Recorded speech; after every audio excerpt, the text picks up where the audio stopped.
नमस्कार दोस्तों, कैसे हैं आप लोग गाइस। उम्मीद करती हूँ आप सब लोग बहुत अच्छे होंगे।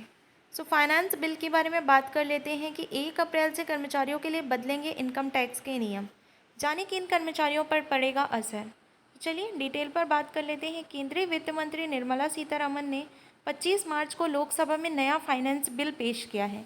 लोकसभा में ये फाइनेंस बिल पास भी हो गया है। वित्त मंत्री ने इस फाइनेंस बिल में कई ज़रूरी बदलाव भी किए हैं। इन बदलाव का सबसे ज़्यादा असर कर्मचारियों पर देखने को मिलेगा।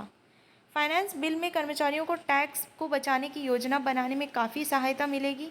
केंद्र सरकार ने ये बदलाव खासतौर पर वेतनभोगी कर्मचारियों को ध्यान में रखकर बनाए गए हैं। भारत सरकार फाइनेंस बिल के इन बदलाव को नए वित्त वर्ष की शुरुआत से लागू करने जा रही है।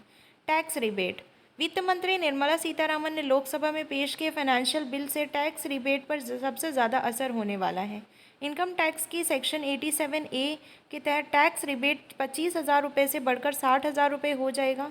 इनकम टैक्स की यह रिबेट 12 लाख रुपये तक की टैक्स योग्य इनकम पर प्रभावी होगी। नई टैक्स रिबेट कर्मचारियों के कैपिटल गेन पर लागू नहीं होगी।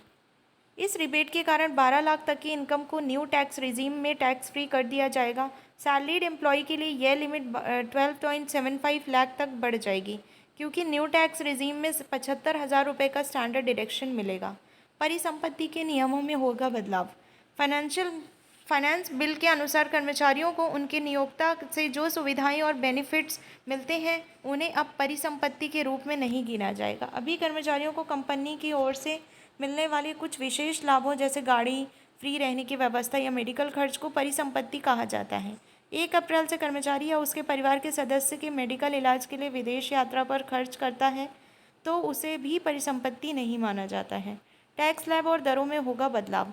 फाइनेंस बिल के नियमों में बदलाव होने के कारण 1 अप्रैल से न्यू टैक्स रिजीम में टैक्स स्लैब और दरें बदलने जा रही हैं। न्यू टैक्स रिजीम में सबसे ज़्यादा 30% की टैक्स दर 24 लाख से ऊपर की आय पर लागू होगी। फाइनेंस बिल में पुरानी टैक्स रिजीम में स्लैब और दरों में कोई बदलाव नहीं होगा। 1 अप्रैल से बेसिक छूट सीमा 3 लाख से बढ़कर 4 लाख हो जाएगी।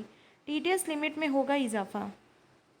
फाइनेंस बिल के नियमों में बदलाव होने के बाद वित्तीय लेन देन पर लगने वाले टीडीएस टीसीएस डिडक्शन की अधिकतम लिमिट बढ़ाई जाएगी। सैलरीड एम्प्लॉई के लिए एक अहम बदलाव ये है कि बैंक डिपॉजिट पर टीडीएस की सीमा 40,000 रुपये से बढ़कर 50,000 रुपये हो जाएगी।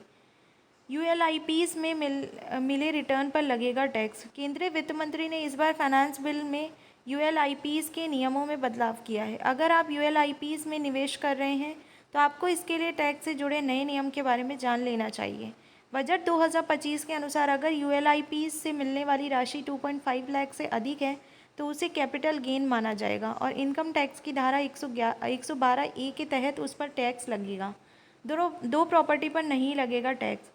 सैलरीड कर्मचारियों और अन्य टैक्स पेयर्स को 1 अप्रैल से दूसरी संपत्ति पर नहीं देना पड़ेगा, क्योंकि फाइनेंस बिल 2025 के तहत किए गए कई बड़े बदलाव में से एक सेल्फ ऑक्यूपाइड प्रॉपर्टी की एनुअल वैल्यू आसान हो जाएगी। 1 अप्रैल से सैलरीड कर्मचारी और अन्य टैक्स पेयर्स दो संपत्तियों पर शून्य मूल्य का दावा कर सकते हैं, चाहे वो सेल्फ ऑक्यूपाइड हो या नहीं। भाई ये अपडेट्स थे जो कि 1 अप्रैल से आपको न्यू फाइनेंशियल ईयर में आपको चेंजेस देखने के लिए मिलेंगे और ये इम्प्लीमेंट होने वाले हैं।